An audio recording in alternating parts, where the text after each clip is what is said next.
Not for the first time, a UK government vows to take back control and cut immigration. Wow, we've heard this before, haven't we? We've heard it for like nearly 15 years from the Tories and they did absolutely nothing about it. Now we've got Labour, the biggest the biggest cheerleaders of immigration. Like apparently they're going to cut it, even though a lot of this stuff all started with Tony Blair. You know, the bloody Phantom of the Opera, the UK government. But now Labour are going, oh, we're totally going to cut immigration, guys. Yeah, I'm sure. British Prime Minister Sir Keir Starmer pledged Monday to cut immigration numbers and make it harder to settle in the UK, confronting an issue that has bedeviled successive governments and fueled the rise of a new anti-immigrant party that could threaten the country's political establishment. Well, there's two parties like that. There is Reform and Homeland, and that's it. That's your choice. However, lots of people are flocking to them because no one else is dealing with it, and it's an extremely severe issue that a lot of natives are having a problem with. And like I've said many times before, anytime the natives went, we kind of don't like this is having a very drastic effect on our schools, our hospitals, our social services, our job market, our housing market, and everyone's going sharp racist. You just don't like them because they're brown. No, I don't like them because it shouldn't take 9 months for a fucking NHS appointment. That's why I don't like them. Right? That's why people are having that problem. Yeah, you just don't like them because they're brown. What do you mean? It's fine if your child is like 50 in a class to like one single teacher. It's fine.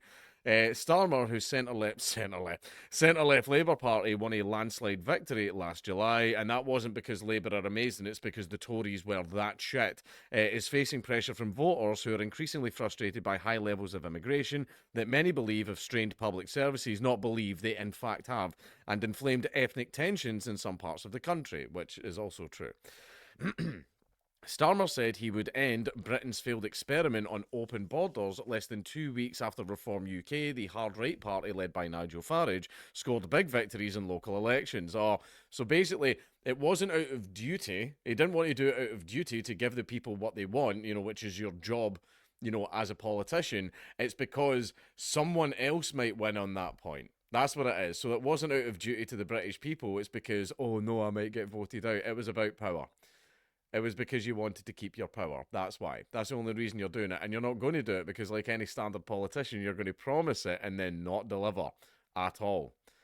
Right? I can tell you they are not going to do this. They are not going to fix immigration. I can tell you that for a fact right now. They're not going to stop immigration because all the people that are coming in vote Labour. That's their voter base. They're now going to try to appeal to two groups that are polar opposites from each other. Right, everybody remembers what Labour did. Labour caused this. Tony Blair's bullshit is what caused this in the first place. Where was I? Labour and the centre right, Conservative centre right, long the dominant parties in British politics, both saw their support crater in the contest for local government councils and mayors. Is because immigration has become that extreme of an issue. Every area of the immigration system, work, family, and study, will be tightened up so we have more control, Starmer said during a speech in Downing Street. We will create a system that is controlled, selective, and fair. We were told that is what the current system was. We were told for a long time that that is what the current system was. And you've also done nothing to stop the boats coming over. Immigration has been a potent issue in Britain for decades, especially since 2004, when the European Union expanded to Eastern Europe. While most EU countries restricted immigration from the new member states for a period of years, the UK immediately opened its labour market, attracting a flood of new arrivals. By 2010, then Prime Minister David Cameron pledged to cut annual net immigration to less than 100,000, a target four Conservative governments failed to meet. But as if they couldn't, because you can just go, no. You can just do that. You can just go, no, you can't come in. You were in charge. You could have done that at any point. Literally any point you were in control. You could have just done it, but you didn't. In 2016, anger over the government's inability to control immigration from the EU was a big factor in Britain's vote to leave the bloc. But Brexit did nothing to reduce the number of people entering the country on visas for work, education, and family reunification. Net migration, the number of people entering the UK minus those who left, reached more than 900,000 in the year to June 2023. According to official figures, almost 4 times the pre-Brexit level, it fell to 728,000 in the year to June 2024. That's still like what is it, the overall population of this country? 66 million, don't quote me on that. So basically, you're getting over 1% of people added to the population every single year, right? And these are people who haven't paid a single penny into the taxes that this country needs to in order to keep running, but they are still using all of the services. Now, this is a thing that I don't understand why socialists and leftists don't understand that. When you have a big pot of money and more people are taking out of the pot than are putting into the pot, eventually the pot's going to be empty. You need more money going in than is coming out.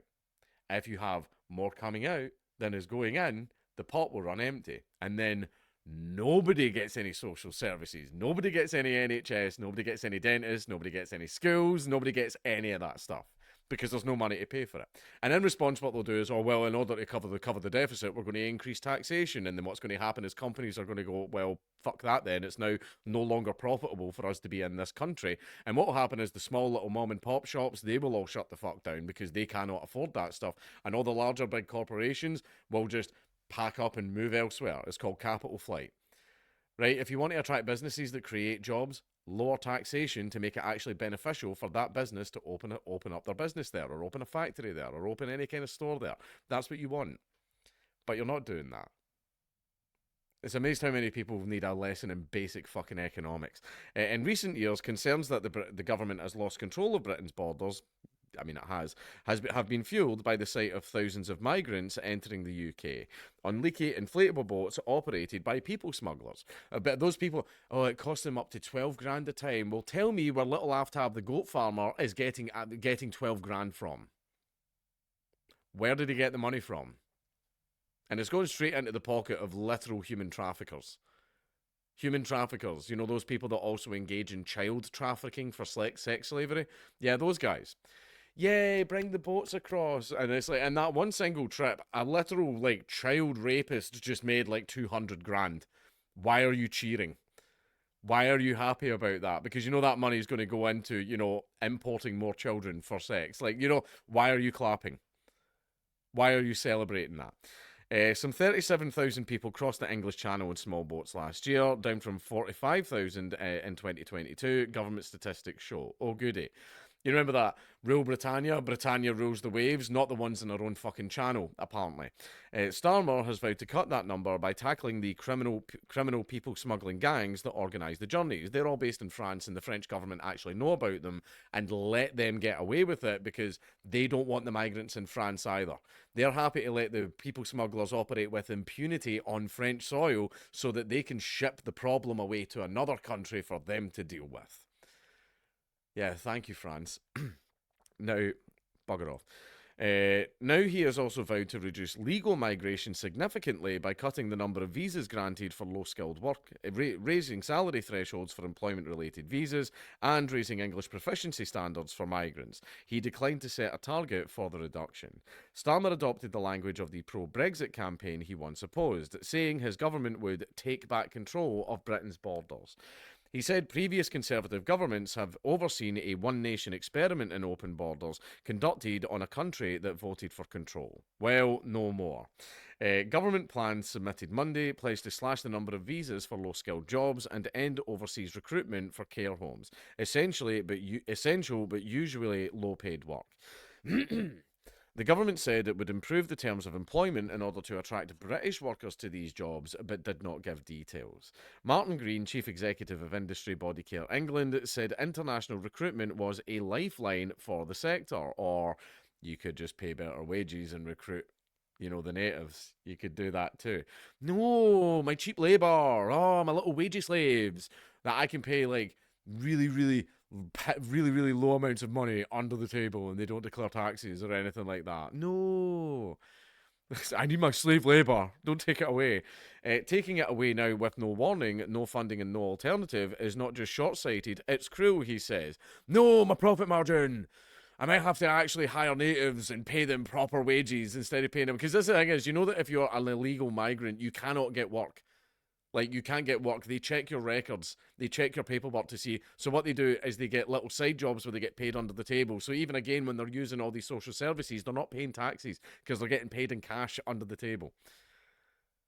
Right? No, my wage slaves. No. Oh, I'm going to actually have to hire, like, normal people and give them proper wages and pensions. And, oh, like, shut up. Alleged, by the way, one thing is, see the scummy capitalists, they're the people that benefit the most from illegal immigration because they know they can pay these people buttons, have them living 30 people to a single flat, right? They know that they can make them work 60, 70-hour weeks, and they don't have even to obey labour laws because the government doesn't even know this person exists. Right, they get away with murder. So see how your evil capitalists that you hate so much, they're the people that benefit the most from mass illegal immigration. Alleging that parts of the British economy had become almost addicted to cheap immigrant labour, that is very true. Starmer said the government would invest more in apprenticeships and training for British workers. Apprenticeships are a good thing. I think it is. Just make sure you make the right decision. It is a promise British governments have made and failed to keep before. Most immigrants will have to live in the UK for 10 years rather than the current 5 to qualify for citizenship, Starmer said, with shorter waits for those who contribute and integrate. Starmer said that migration is part of Britain's national history. Yeah, fucking leaving. It's part of Britain's national story, but that without firm rules, we risk becoming an island of strangers, not a nation that walks forward together.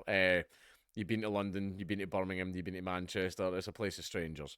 It's 50. It's like a million different cultures all living in a melting pot, and none of them talk to each other. In fact, they all hate each other to the point where whenever two countries across the fucking world go to war, it kicks off in our streets. So basically, in order for us to be safe in this melting pot that you've created, we need every country around the world to just love each other as well, which is not going to happen. Because anytime they kick off, it kicks off here. George Floyd was in a whole other country and it kicked off here. Ukraine and Russia, a whole other countries, it kicked off here. And now we've got India and Pakistan and it's kicking off here. Right, basically, because of this melting pot bullshit, anytime we have a kickoff anywhere else in the country, we bear the brunt of it as well. For shit that has nothing to fucking do with us. And you're wondering, and now Labour are going, oh, holy fuck, we are bleeding voters. Yeah, no wonder. Chris Philp, the Conservative immigration spokesman, said Labour's proposals don't go far enough. We intend to push a vote in Parliament, a measure that would have an annual cap on migration voted for and set by Parliament to restore proper democratic accountability because those numbers were far, far too high, he said. Yeah, well, too little too late, Conservatives, because you had like 15 years to do it and you done nothing. It actually got a lot worse under your watch. Now, this is just Starmer panicking. This isn't because I want to help the native Brits. No, it's not. It's because he saw the figures, he saw the statistics, and he knows he's in massive trouble come next election. Right? This is all performative. He doesn't actually care, and he's definitely not going to actually do anything about it.